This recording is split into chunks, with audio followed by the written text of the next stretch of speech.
Hi and welcome back to another episode of Asanas Explained.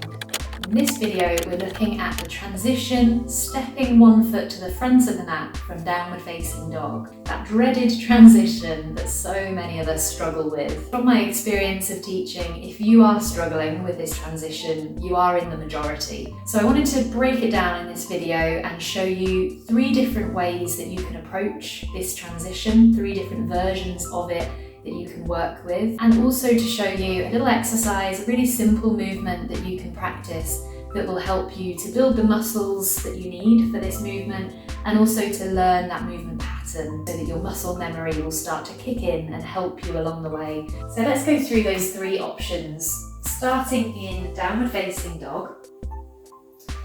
The first option, to step towards the front of the mat, is to lower down to the knees first and then bring one foot through.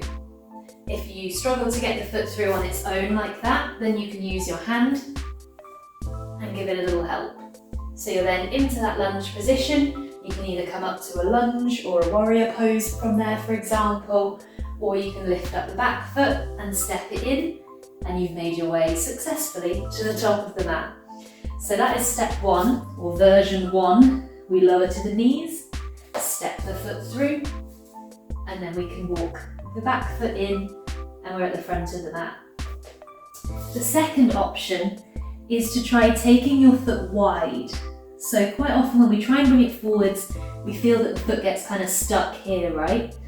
So if we try taking it a bit wider and bringing it around, you might find that it can get a little bit further, and then you can try bringing your hand to meet the foot and giving it a little extra help getting up to the front of the mat. And then from there, it's usually quite easy to bring the back foot in to meet it. So again, that option is stepping the foot wide and forwards. So bringing it wide, maybe you find you can actually bring it all the way up that way, and then you can shuffle it in. Or maybe you find it comes part of the way, you can then give it a hand, get it into position, and step up from there. And then of course the third option is stepping the foot straight through. So what you need to be able to do in order to step the foot straight through is bring your knee forwards towards your nose, lift up your heel, round through your back, and then step through. You'll see that I have to lift up onto my fingertips to be able to get that foot through. So that's another option as well. You can lift your hands up. But again, I'll show you that. The action is bringing the knee forward, squeezing the heel up, rounding through the back, and then stepping it through. Then the exercise I want to show you, which is really good for building up the strength, but also just the movement pattern that you need for stepping the foot forwards from downward facing dog, is coming onto the hands and the knees, tabletop position, hands under shoulders, knees under hips. Then reaching back with one leg, let's start with the right. Keep the arms strong and straight, take a breath in. As you exhale, bring your knee forwards as if you're trying to reach your nose. So you need to round your back, push with your hands, squeeze the knee forwards. So your hip flexor and your core are really working hard here. And then take the leg back, take a breath in. Exhale, do it again. Bring the knee forward, squeezing everything in. Once more, breathing in as you take the leg back. Breathing out, squeezing the knee forward, rounding the back, and this time see if you can lift up onto the fingertips and take that foot through. So that's really the same action that we're doing from downward facing dog, where we round the back, bring the knee forwards, and step the foot through. So you can try it from here. Let's try the left side as well. Left leg reaches back, take a breath in. Exhale, round the back, bring the knee towards the nose. Inhale, stretch that leg back. Exhale, knee to nose. Push with the hands, lift your back. One more time, reaching back with the foot. Inhale. Exhale, knee to nose. Push, push, push. Lift onto the fingertips, see if you can take the foot through. And you can keep practicing that. You'll feel it around the front of the hips, the hip flexor. You'll feel it through your core.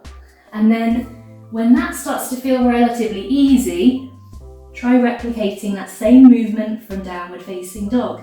You can take 3-legged dog if you like, so it feels even more similar, As you come forward, you're bringing your nose towards your knee towards your nose, that's the way round. Lifting onto the fingertips, maybe you can then step the right foot through. Try it with the left. Squeezing knee towards the nose, rounding the back, maybe stepping through. I hope that's been helpful and that this video has given you some stuff to practice, to work on. Essentially, it really doesn't matter whether we ever step that foot through in one swift movement.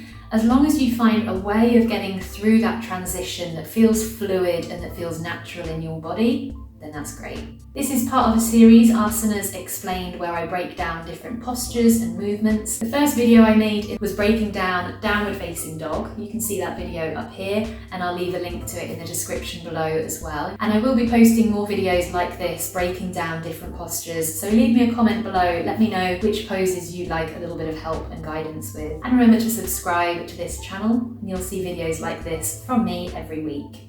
Thank you for watching. Here are some other videos that you might be interested in, and I'll leave some links in the description box below as well. Take care, keep practicing, and I'll see you soon.